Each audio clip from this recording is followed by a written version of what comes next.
Ladies and gentlemen, this is Muscle, and this is another Two Line Music Hut's Entertainment Report podcast live. And today we have a super special guest in the building. We're talking this man here. He's part of Toronto Police's force right here. He's big in the community, doing a lot of community work. You know who we have in the building today? We have PC Swift in the building today. What's going on, big brother? My hat's feeling kind of tight. My head's big right now.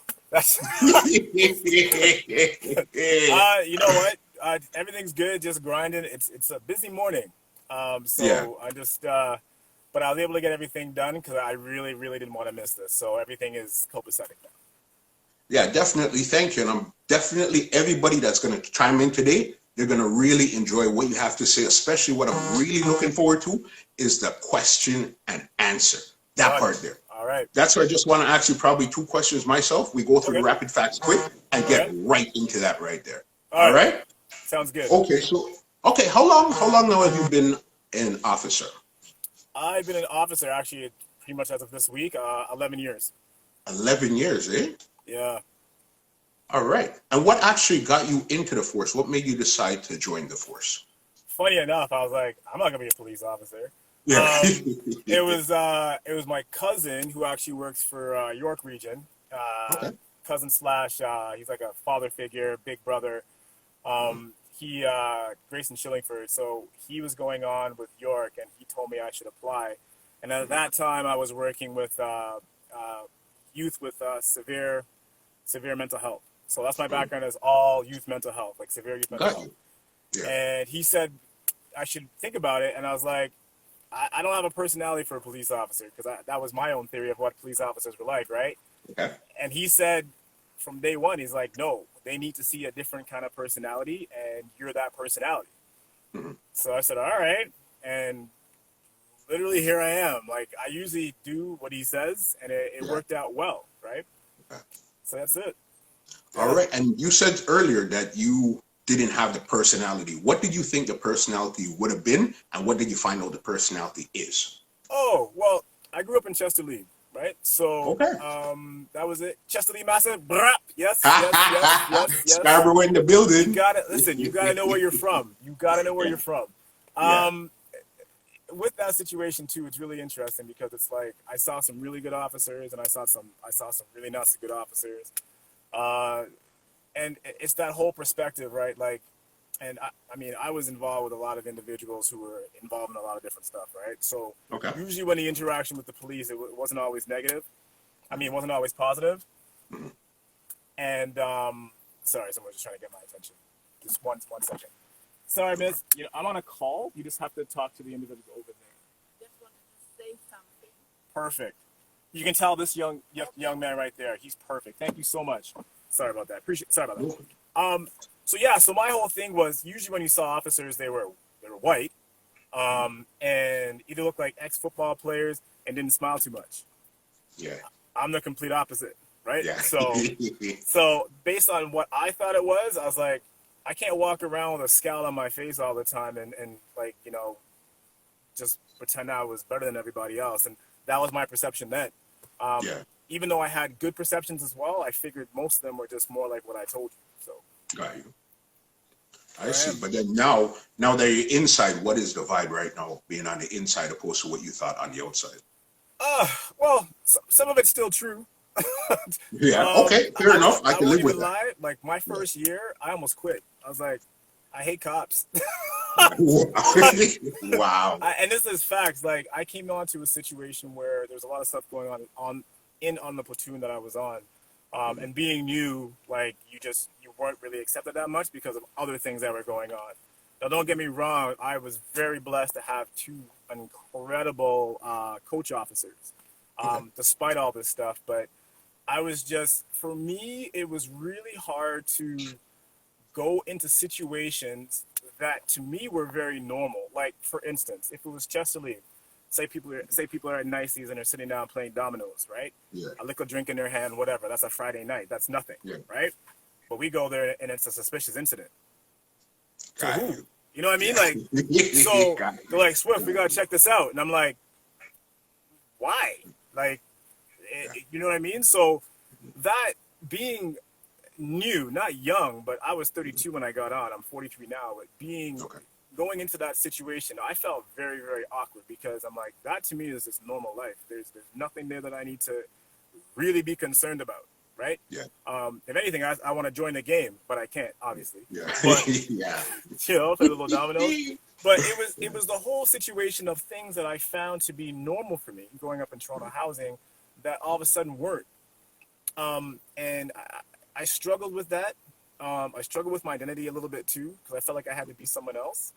Okay. And then I legitimately had a staff sergeant pull me aside because I was like, I'm out, and say, no, no, no, no, no. And reiterated the same thing my cousin did. It was like, no, we need your personality here. We need you to be something different. And I really respected the staff sergeant because he was always straight up with me. And so I stuck it out and I was just myself. And funny enough, on the police service, like when you're yourself, when you realize that who you are, Yeah. you filter out all the noise. Like I don't care about rumors. I don't care about impressing people. I care about doing my job and being able to go to bed and just sleep and knowing that I did a good job. So, because my whole theory is, I'm going to talk to you the same way if I was out of uniform. Yeah. This shouldn't change anything. Makes Right? sense. Definitely does. makes sense. I put this on, all of a sudden I change for what? Right? So my whole thing was be myself in uniform, and people who appreciate it would stay around, and people who didn't, they bounce. Right? Made my life a lot easier. Yeah. Makes sense. What was, so this is going to be the last question I'm going to ask, then we're going to get to the rapid facts. So all you guys watching right now, if you guys have your questions, put them in as soon as we get into the rapid facts, because we're going to be taking all the questions from you guys today, all right? So my question to you is this. Okay, you grew up in Chesterley and stuff like that. Cool. When you became a police officer, were you ever stationed where you had to patrol Chesterley also? My division it borders right on Victoria Park. So on the west side of Victoria Park is 33 Division, and on the east side of Vic Park, where Chesterley is, it is 42 Division. So I've had to go into 42 just based on something that's happened in 33. Yeah. But I was like, I mean, I've traveled, right? I used to go to Driftwood a lot. I was in the West End a lot.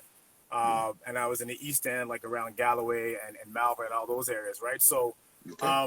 to police, not as much, but I was very familiar with the areas I had to police in. But yeah, so it was interesting. It's so not directly with Chesterley, indirectly from other stuff, but Yeah. no.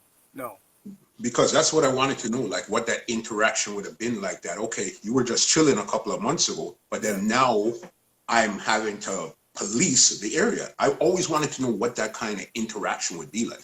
Well, okay, so being in the neighborhood for investigations usually around nighttime. Now, have I had interactions with former people from Chesterley? 100%. Some are like, Swift, we can't talk to you. Like, Yeah. you're a cop, right? Yeah. And we could have been tight. And then all of a sudden I put on the uniform. They're like, no, we can't, whatever. Other individuals are like, good for you. Other individuals are like, make sure when you wear that, you represent us. And I knew exactly what they meant. I said, all right. So it's funny, all different interactions with different people. Not everyone had the same mentality from my old Chesterley crew. But funny enough, I work with a lot of the youth from Chesterley, like different youth from Chesterley that have moved to Chesterley.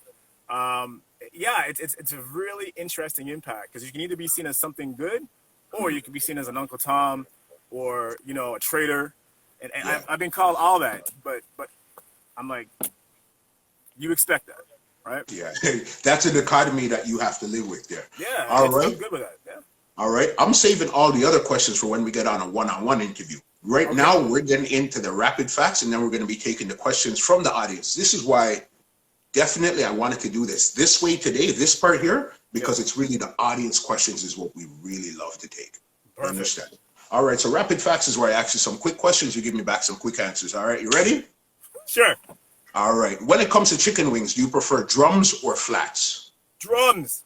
All right. All right. Bop, bop, bop. I got you, brother. What's your favorite color? I say red. Red? Okay. Combination red and black. Red and black. All right. I got you. Yeah. Who's Who's your favorite basketball player of all time? Of, of all time, I have to say Jordan. Right now, Kawhi Leonard. All right. I got you. I hear you. Okay. The most underrated singer of all times. Me. Yeah. No, you know what? That's tough because you know what? I think of Christopher Williams. I think of Yeah. Christopher Williams. I love his voice. Yeah. That's tough. I got nothing. Yeah. Yeah. All right. We'll see if we'll get back to that one there. Okay, I'll think. Would you prefer $1 million in cash or a credit score of 1,000? Wow. You know, I'm not greedy. I'll have a credit score. All right. I hear you. I hear you. That. Opens Yeah. up opportunities. Perfect. Yeah. You get it. Okay. What was the last book you read or listened to? Oh, I'm not much of a reader. I read with my son all the time, and I'd say the last book I read was called Tristan Strong. Okay. Yeah, Tristan Strong. All right. Yeah. What's your favorite movie of all time? Oh, wow. Favorite movie of all time.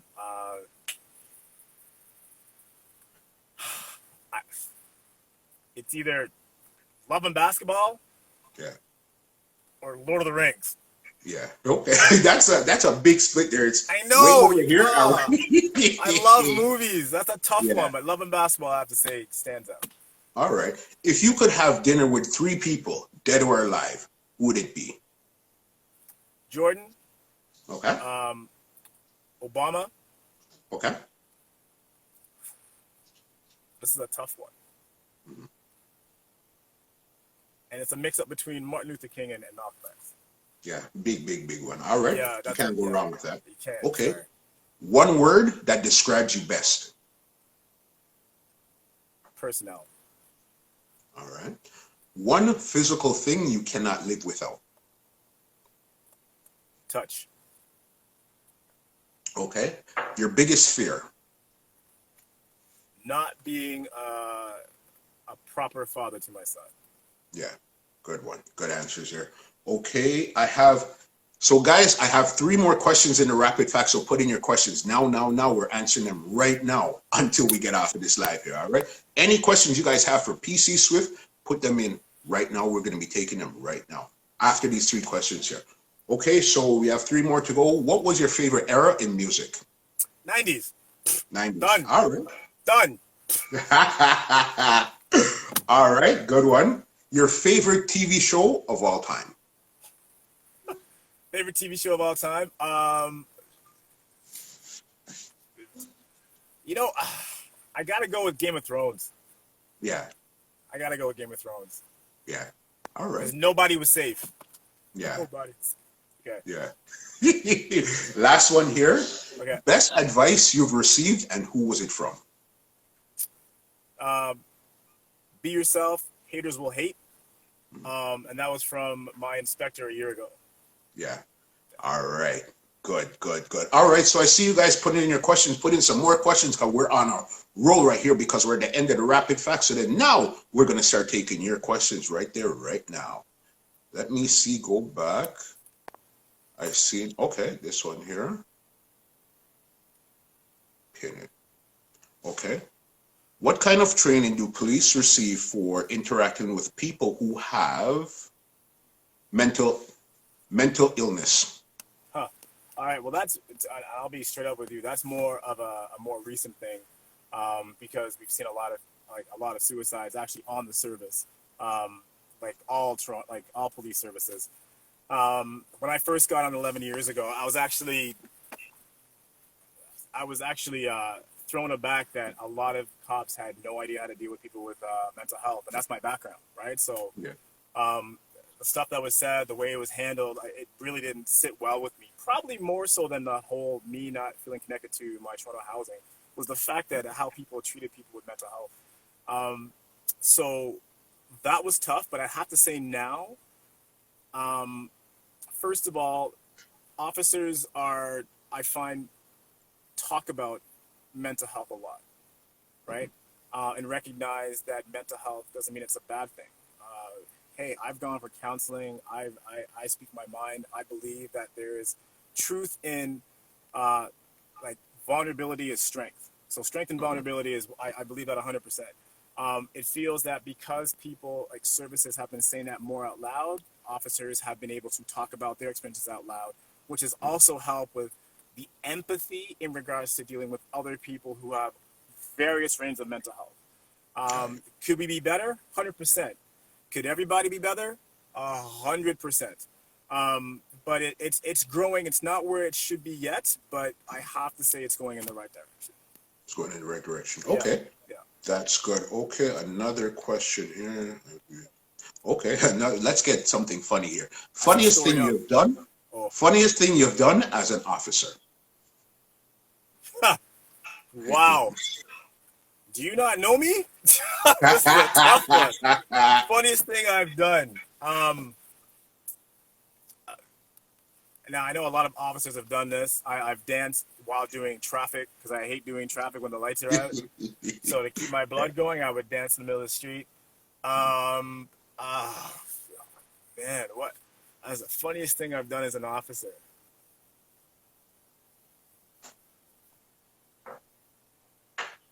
It's so funny because I know there's been tons of things, but to say one specific, Yeah.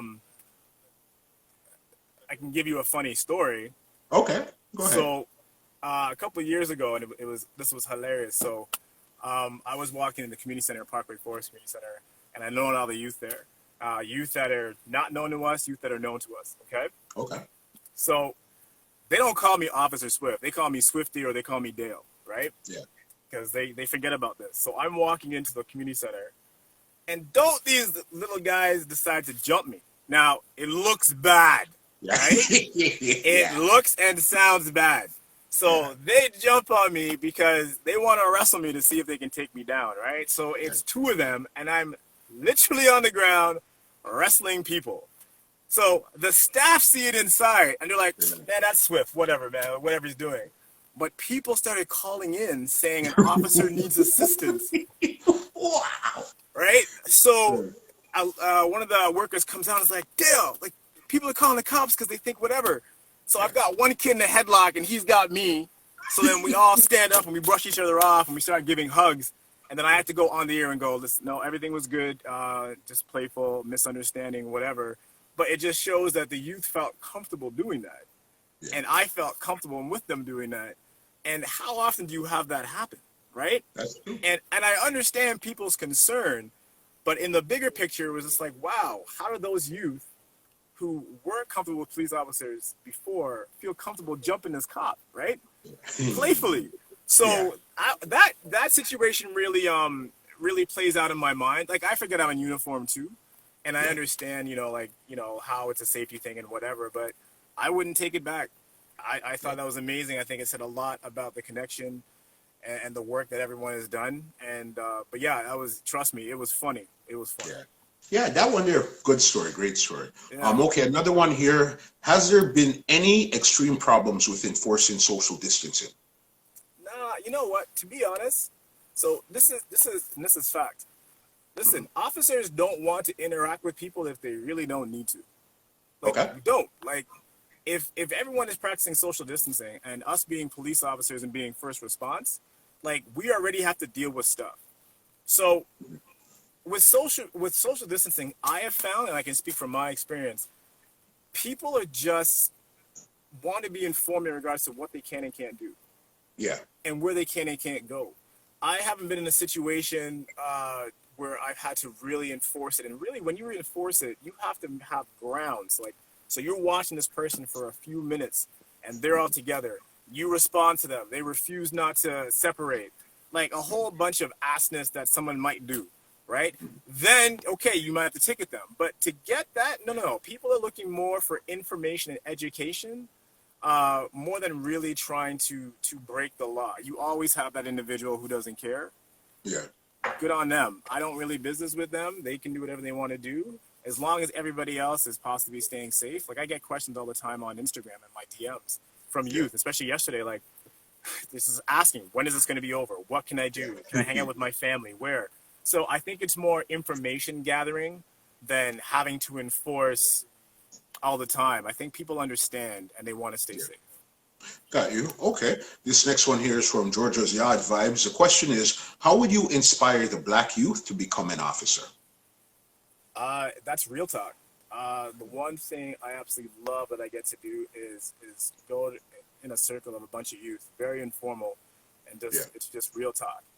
And, Yeah. and I love when they're like, you have no idea what we go through, and I'm like, no.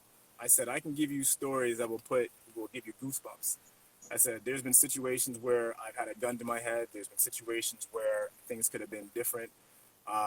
Where I grew up, my experiences, all this kind of stuff. Where I failed, what my vulnerabilities were, how I succeeded, and when you start talking about your own life experiences, and what I mean is you don't talk about this. You don't go, well, as a police officer, blah blah blah. No, you talk like the way you talk, and when they see that, because kids know when you're genuine and when you're not. For sure. So if they don't see you genuine, good luck, because they're not going to talk to you. But if they see that you're coming from a place that they can understand, then they start to see themselves more so in your position. And the funny thing is, even if they don't want to show it in front of their peers for whatever reason, and you have to respect that. As an officer, you have to respect that. You do not try to make friends with someone you know is uncomfortable around their friends because you don't know what situation they're going to, right? So maybe a head nod or whatever, they're going to disrespect you. You know why they're doing that. You don't take it personal. But funny enough, that youth will reach out to you on a personal level and ask you questions that they were scared to ask in front of their group. That's a good thing. So it's the real talk. And I tell them, I'm like, look, if you want to see a difference, I said, stop playing like a damn victim and do something about it. Right? I said, especially a lot of the black youth, I'm like, look, when people are already say that, especially if it's a black male, I'm sorry, it's, oh, they're this, they're that, they're not going to amount to anything. Oh, if there's violence, it's got to be a black male. And you never want to prove the media right. Yeah. So, because sadly enough, and this is a fact, you see a lot of violence involving young black males. I don't care what anyone says. I don't know why people can't say it. It is a problem. It is 100% a problem. So I say to black males, is that the life you kind of want to have? Or do you want to be something different? But to do something different, you have to go and do it. Don't sit there and talk about it and say, woe is me and the cops are this and this people are that and feel sorry for yourself. Look to the people that make you better than you are or better than your situation. Rise above your situation. And then you got to make something of yourself. And then what I do is, and if youth are on this right now, they'll tell you, I give everyone my number. Everyone has my cell number. I don't care. And I reach out because the thing is, if a youth reaches out to you, you make sure you answer that phone. Because that is them showing you vulnerability that they would probably never show before. Yeah. And I tell the adults, listen, if you reach out and the youth reaches out, I'm going to reach out to the youth first. They know that's my priority. Yeah. And if you do that, you build that relationship. So if I'm talking to you saying you need to be the difference and do something with yourself, I put myself out there to be a resource for them. Straight. Good, great answer. These were the answers we were looking for. You know what I mean? Especially coming from a male black officer's perspective. These were the answers we're looking for. All right. Good. Another question here is, what is a day in your role as an officer? And the second part, and as a dad. That's wow. That's a very good question. Okay, as an officer, that one's actually easier to answer. As an officer, so I'm in a special unit. It's called the neighborhood officer, right? Okay. And so what that means is I have different neighborhoods that I patrol. Right now I'm in Parkway Forest, and I'm looking to expand to like Brahms and Sparrowways and whatever. Okay. So let me see. You good? Okay. So I roam around, I look for connections, I talk to people, I look up different cases in my neighborhood, like what had happened, say when I was off or whatever, and I will see who was involved in that. If it's just an incident or an event, I'll check in with the people to make sure they're okay in my neighborhood. If it was something serious, listen, I can identify people like crazy. Like it's like I get emails, Swift, you know who this is? I'm like, yep. But the reason I do that is because I'm in the community all the time. Right? Like I'm letting them see me. They know I am there, right? So I am there, I'm investigating, but really more so just building that connection. It's not to get information. I don't care about that. It's realistically at the end of the day, it's to empower the group that you're with.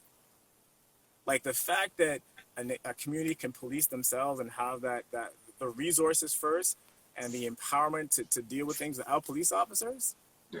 That's our goal. That is our goal. So, but to do that, you have to show that presence so they know they can kind of lean on you if they have questions or whatever. So it's investigating. It's a lot of community engagement with any and everybody. If you want to see me, if you don't want to see me, you'll still see me. Yeah. And that's really it. So, and whatever comes from that. So that's policing. So it's all over the place. As a dad, you always it's funny, after every night, like I'll pray and I'll be like, I always ask God, I'm like, let me be that example to my son. I didn't have that. I moved out when I was 17 because there was a lot of abuse in a single parent home. There was a lot of mental health stuff too. So I moved out when I was 17 or 17, close to 18. And I mean, my dad is there, but Yeah. you know what I mean? Like, it's just like, all right. So being in that situation, I had to deal with a lot of stuff through a lot of counseling, through recognizing a lot of stuff, knowing what my vulnerabilities were, knowing what my triggers were. Now, that is really, really, really important if you decide to be a parent. You cannot be a successful parent if you haven't dealt with your own crap. That's a fact, right? And as a parent, you gotta know your non-negotiables. So some of my non-negotiables is I hug and kiss my son all the time. I don't worry about gender roles and this and that and giving him bad information. Like, no, he needs to know that that base is from his mom and myself, is that it's love. So when I go home from work, like, we don't discuss work. Because I know he'll get worried. He's 9. So I just, like, this is what daddy did. A lot of interaction, because you don't want him to get scared either, right? About the family who got a ticket in Hamilton being together outside, but it's okay for Prime Minister to go out and do the same with his family.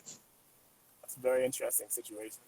So I don't really know the situation with Hamilton. So I'm saying if someone got a ticket being with their family outside, I'm gonna have to hope that there was significant grounds why this family or individuals in this family got a ticket. Like, you have to, especially a family that you know lives together and they're out. It's hard to say anything besides that because I don't know the details. But once again, and this is what I do know, and this is a fact, if you're gonna ask individuals to be a certain way, you have to be that way yourself. I have to be that way myself, right? And being public figures like government officials and police officers, hey, we get called on a lot of stuff that we're enforcing that we do. You know what I mean? So if you're going to enforce something, you got to make sure that you're doing the same.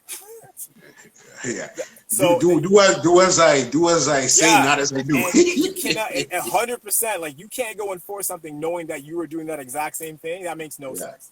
Right. So that's all I can really say about that. But I really hope the officer or officers had significant grounds to do that.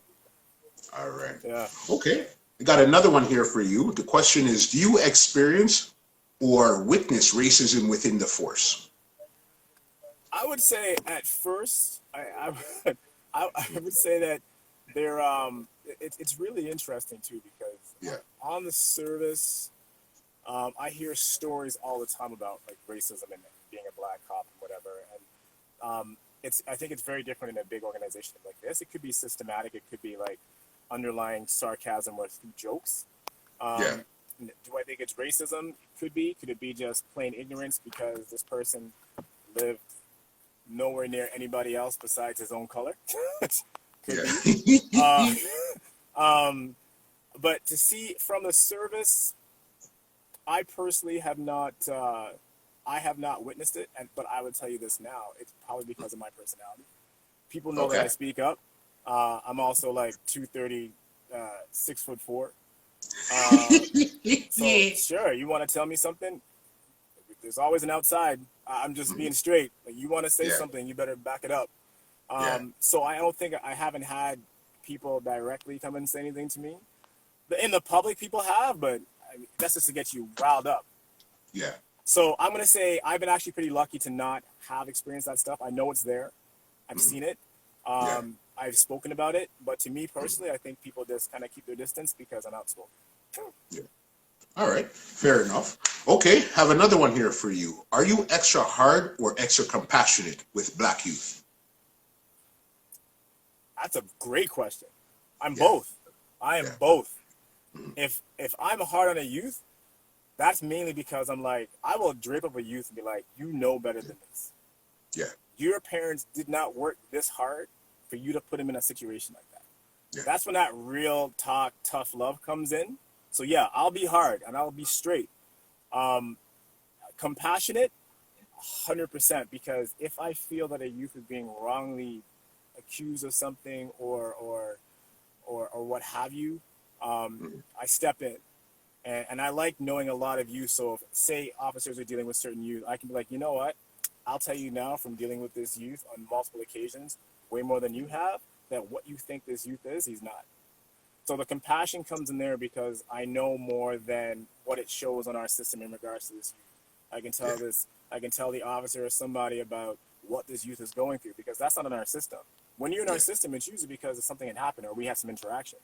But it's not very often you have that interaction outside of that where you really get to know individuals. So to that person, I do both. I'm hard because sometimes you need to be hard, but at the same time, every situation is different.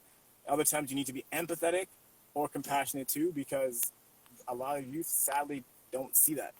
Yeah. So when you show empathy and compassion as a person of authority, it changes their algorithm.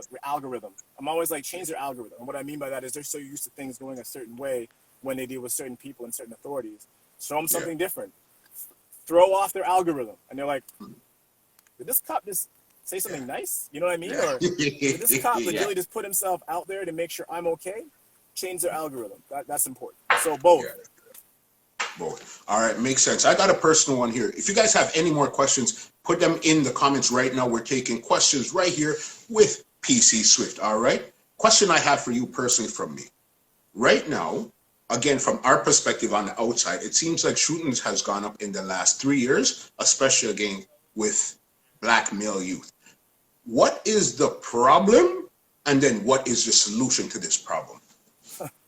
Well, I can tell you this. Okay. The solution, it's police can't figure it out.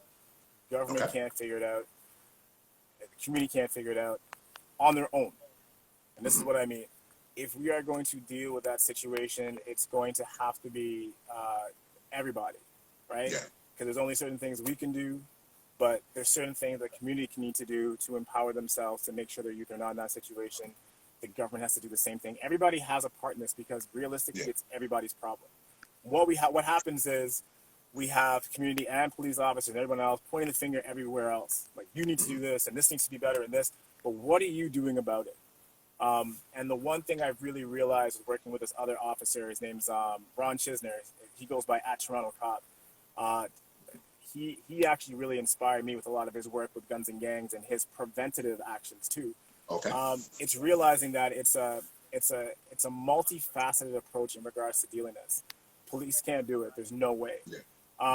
But collectively, the question comes down to why are they doing this? Yeah. And why are youth so brazen to just literally walk up to someone and shoot them? Yeah. Like, funny enough, I think you take the guns out of their hand, none of them can fight. I bet you they have the best manicured nails and then no scratches or scars on their hand, because I don't think none of these people know how to throw a punch. Yeah. Back in the day in the 90s, if someone got shot, and this is the mentality then, was if someone got shot, you know they did something. Yeah. Yeah. You know, and you saw it coming. Yeah. You were going to get shot. Yeah. You did this, you're done. That was the mentality. Now it's just like, you stepped on my shoes, I don't like you in my neighborhood, you look like somebody else.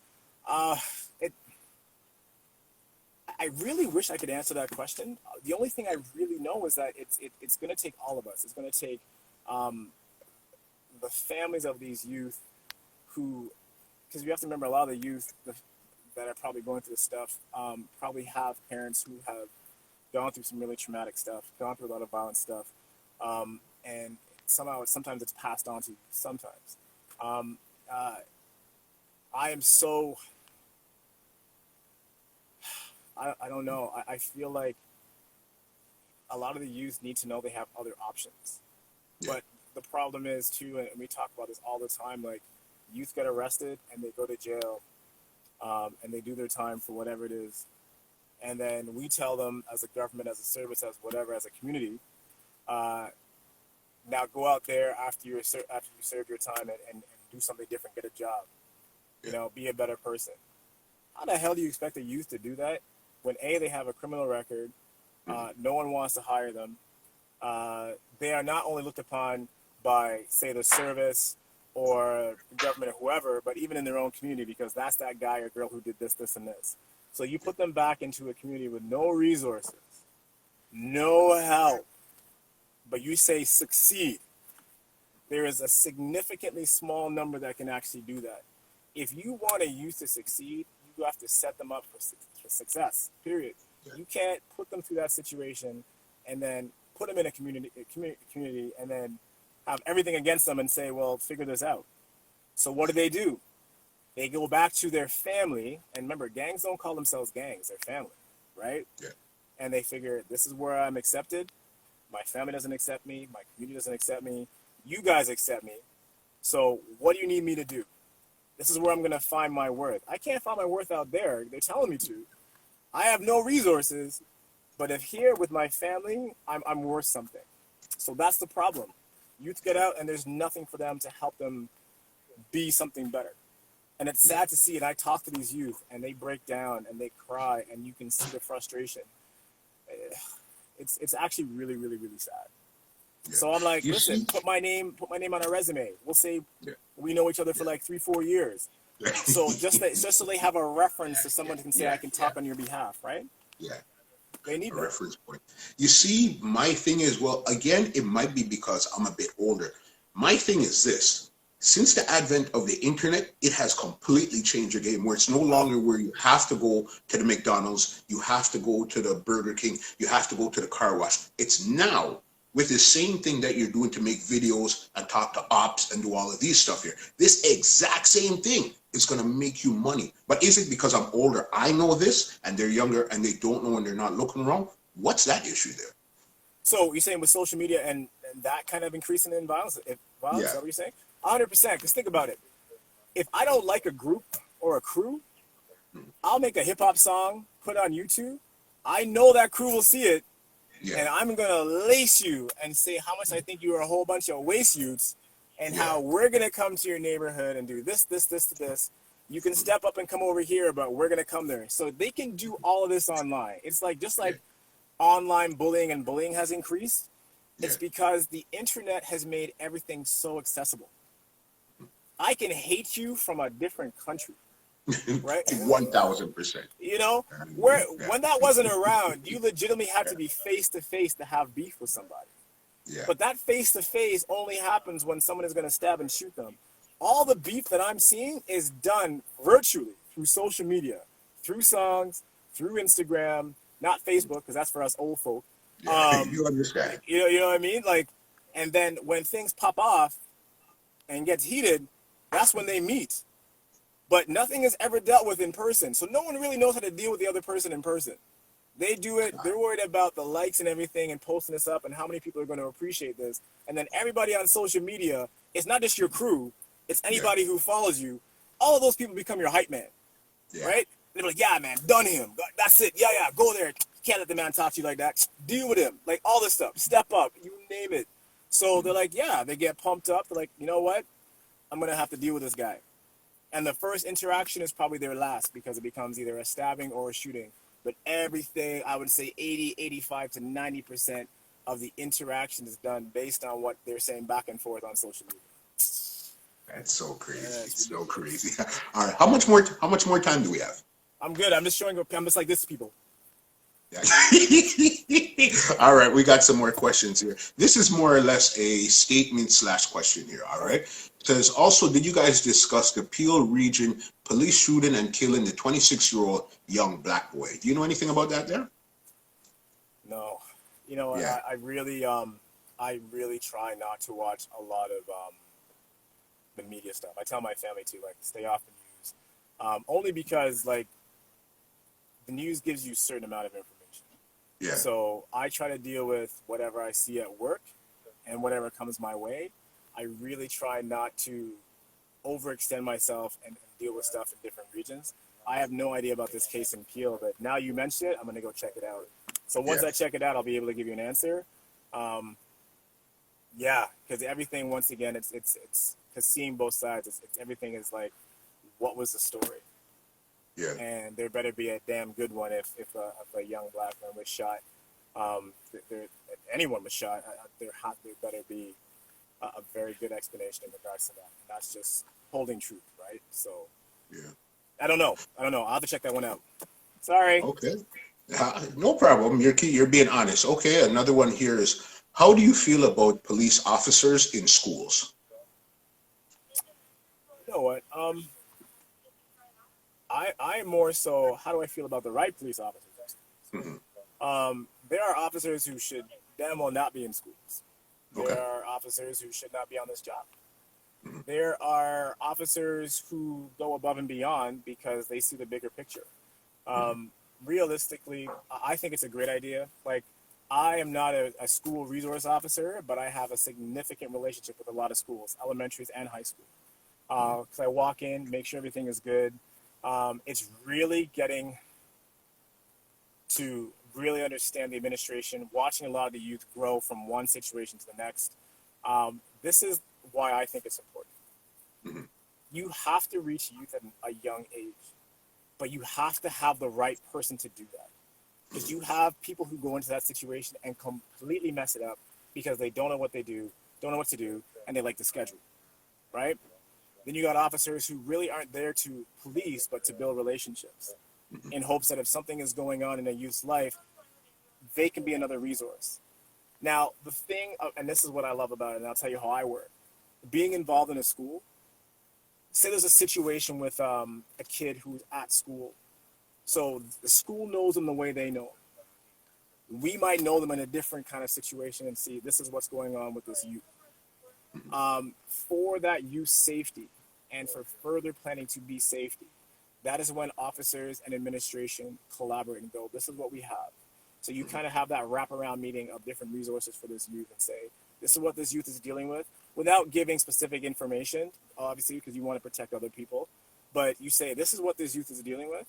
So that could be a possible cause for why this youth is doing this in the school, right? Me being a black male officer too, I really want I want kids to see that.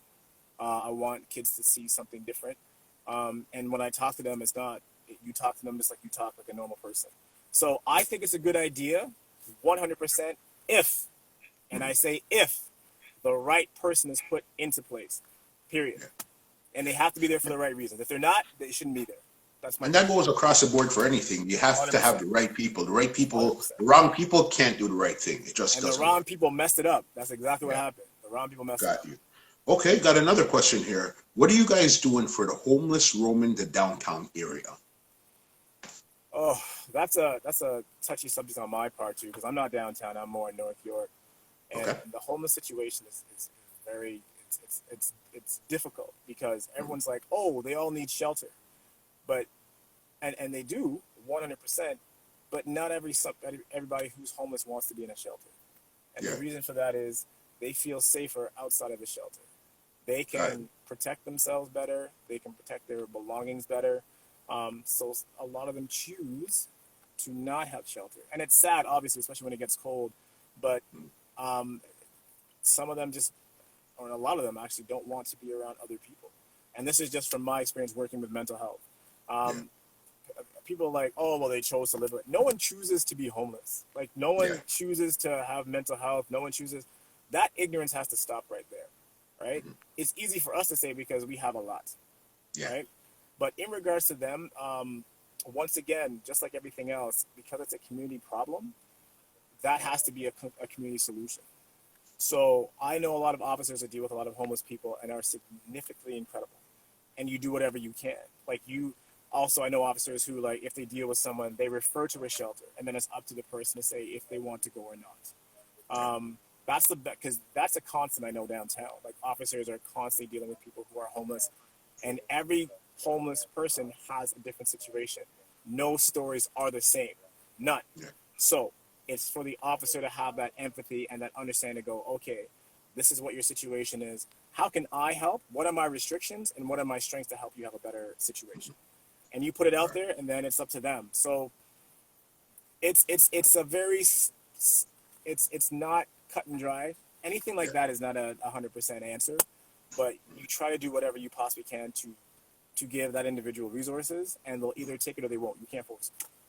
Okay. And the follow up to that question with so with the COVID-19, how are they dealing with them? The COVID-19, that is honestly, I have no idea. That is an extremely good question.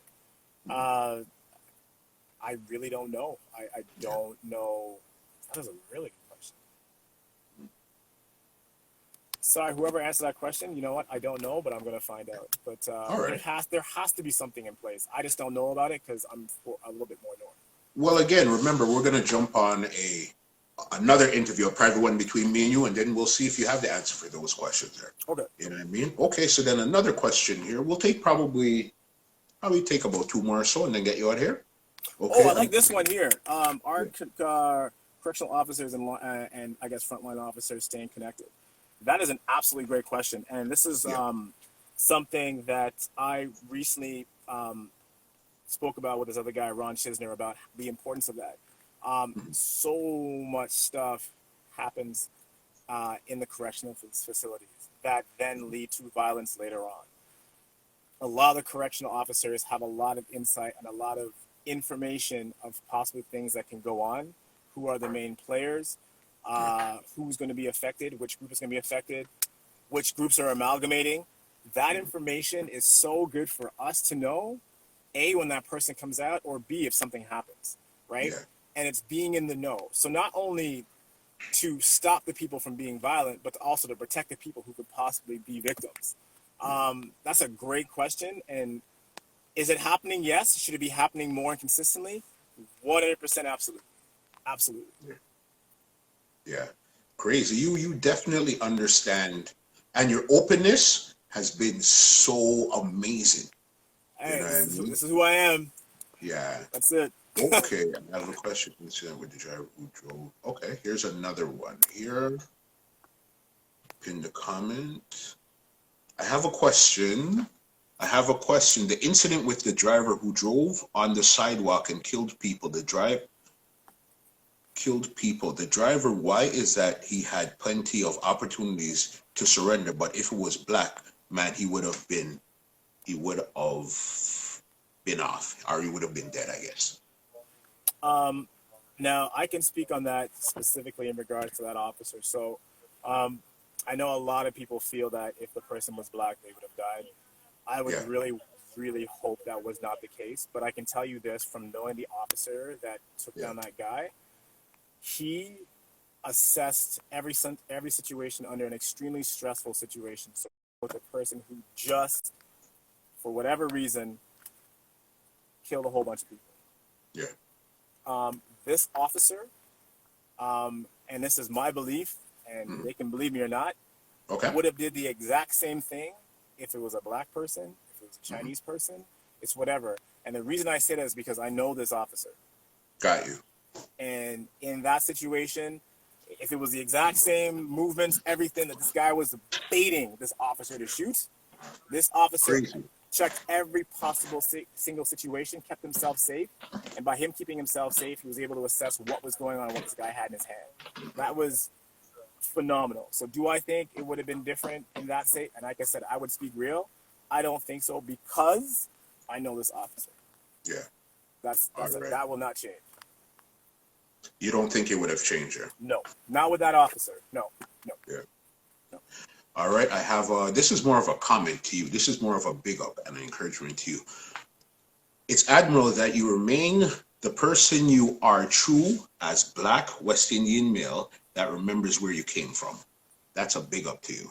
Sorry, say it again. Someone just rolled by and was trying to ask me a question. I'm sorry. Can you say it again? Because that sounds very important. Sorry. Do it again. Okay.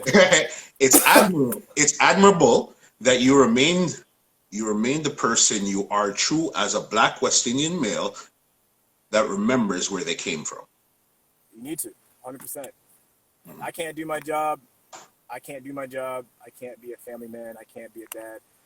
Like all that stuff realistically made me who I was today. Yeah. So for me to all of a sudden forget my base, I'm an empty person. Yeah. That's it. And no one should feel. I'll talk to certain officers who will never say where they're from. Yeah. And Okay. I'm like, why? Yeah. Oh, you know, it looks bad. I don't want to. You're dumb. Listen, Yeah. if you are from that area, this is how Yeah. I see it. I'm like, just say you're from that area. No one's Yeah. going to judge you. And if they do, that's not your people. That is not your people. Like, I owe a lot to Chester Lee. I owe a lot to the individuals I met in Chester Lee. Yeah. I grew from there, right? And that's where I built my resilience. Yeah. That's where you learn to really appreciate life. Like all these different lessons, everyone always thinks it's negative, but so many positives came out from me being from there. And and like I said, Chester Lee was popping in the 90s. Like it was. Come on, bro. Man, I remember trying to. I remember I had a girl. Okay, so just to see here. So I had a backyard, and my backyard faced the main parking lot where all the cars used to come, like all the nice cars. Yeah. All right. The house beside me was literally a crack house where I saw them make crack. I was like, oh, this is interesting. So they used to make crack there. So here I am around 1 a.m. trying to sneak a girl out of my basement to get her out into the parking lot so she can go jump over the wall to go take her bus to go home, right? I was like 16. And all I remember is when we came into the backyard, all I hear is go back inside. And I'm like, what? and I look over to the wall, and literally along the wall was what we call ETF, Emergency Task Force. And I legitimately thought that every ETF member was an ex-CFL football player. Yeah. Wow. So I saw them, and they went like this to me, and I looked in the parking lot, and there was a whole bunch of dogs. I said, all right. Peace. We'll deal with this in the morning when my mom wakes up, because I am not going out there. I might have to hide you in the freezer or something, but Hey, buddy, I'm not dealing with it. What? Listen, when 5:30 comes, you got to make yourself scarce, because You get there's that. no way. Because I'm like, because you think of that situation, right? You're like, what's worse, like dealing with ETF or your mom who you know is just gonna bust you up? Yeah. So luckily, that situation worked out. Give me 1 second. Yeah. Just online here, just so you know. What's up? That's okay. What's up? The Italian stallion right here, Sergeant D. All right. I don't know if you see him. All right. He's good people. He's literally that black. Yeah. Okay. Yeah. Okay. Okay. Okay. You want me to help canvas stuff? I broke it. I don't know what it's on. It's here somewhere. Does Femi know that? Femi's there already for number 1. Okay. Do you know how many houses? Okay. I will. After this, I'll go over there and switch over there real quick. I'm gonna just try to figure out which house is back on. Okay. Just send me a text then if you find out. Okay. Appreciate it. That sergeant is amazing. Yeah. I love it. I love No, it. no, Good no. people. Sorry. Big So yeah. problem. Anyways, that was my story. All right. You know how it goes already. But again, Oh, I'm man. going to big you up and say, you know what? Thank you so very much. We're going to definitely get on Skype and do an Yes. interview. Everybody that's in here, I want you guys to give him some thumbs up if you guys definitely loved his openness. I pinned a comment here from a Boise. No disrespect, but Big Boss, hear what now. After we're done here and we take this to YouTube, we spread the love. So don't worry. I got you. But thank you for watching out. That's why I had to pin your comment. You know what I mean? I see what's going on. 37 people. We turned 37 into 60,000. Easy, my Done. brother. Check my YouTube page. You know how we work. I love it. You know what I mean? So again, give him some thumbs up if you guys definitely enjoyed his openness. Leave something here. Leave some contact info if they wanted to get hold of you anytime. You know what I mean? I gotta say. Okay. So first of all, I gotta big up Scarborough. Blah, Blah, blah, blah. Yeah, you gotta big up Scarborough. I have to 100%. My handle is at TP Swifty, so TPSWIFTD. I really encourage people to message me, like DM me with questions, concerns, what have you. I will get back to you. Especially if you're a youth, I'll get back to you quick, 100%. I like the difficult questions. I do. I like when there's resistance from everybody, from black people, white people, whatever, because I really take that time to either grow myself or educate, right? Yeah. And realistically, we are not going to get better as a people unless we start like truly talking about difficult discussions. Period. You can't sugarcoat everything. You cannot. Sometimes you just have to hear the truth and suck it up, right? So please be all about that. I love it. Yeah. Big up, big up, big up. I had to pin this comment here because we have somebody, the funny thing with it, this individual is asking some great questions and then turn around and say they hate Scarborough. Come on. Is there something we could do? I hate Is there Scarborough. something we could do about this? Let me explain this. Okay, so have I been run out of Driftwood? Yes. Have I been run out of Malvern? A few times. Yeah. So it's love, man. You can't. You have to love. I am not gonna hate on West or further east. You can't. Yeah. So if you don't like Scarborough, I'll take you, man. We'll go to Scarborough Bluffs. Yeah. Well, I got two rock into the water. You understand. Swift, thank you so very much again. Well, ladies and gentlemen, this is Muscle, and this has been another Two Line Music Hut's Entertainment Report podcast live, and we are out. Yeah. This podcast is brought to you by www.twolinedmusichut.com.